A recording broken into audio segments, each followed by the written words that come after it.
हमलावर राजेश खिमजी की मां का एक बयान सामने आया है। मेरा बेटा पशु प्रेमी है। राजेश की मां ये कहती हैं, ड्रग्स वाले मुद्दे को लेकर मैं दुखी था। राजेश की मां ने कहा, डॉग्स को लेकर फैसले से वो नाराज था।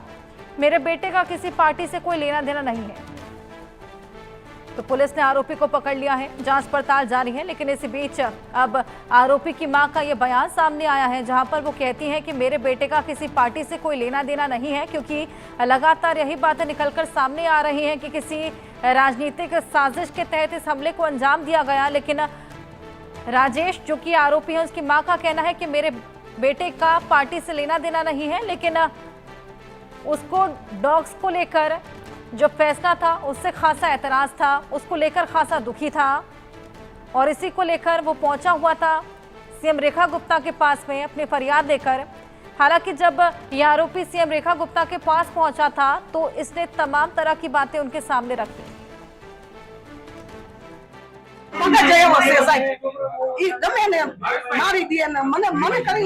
मारी दी હું પન્નતી વઈ ગઈ એનો મગજ ખારો હોય તો કોઈનું પાટલો લઈને મને મારવા એવો મગજ છે આ તો જો આમાં મારે દવા ચાલુ છે દવા ચાલુ નથી હું કાઈ નો અમે કઈ તો દવા લેવા જાય નહીં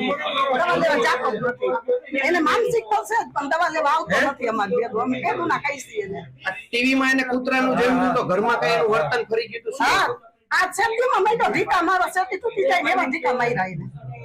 એવા ઢીકા માર્યા એને પશુથી પ્રેમ હા પશુ નો જોડાવે અમને નહીં બાયડી છોકરા શું કરે છે કાઈ ખબર નહીં બાયડી છોકરા એને મોટા મત કર્યા અમે તો ઘરમાં ઘરમાં બધાને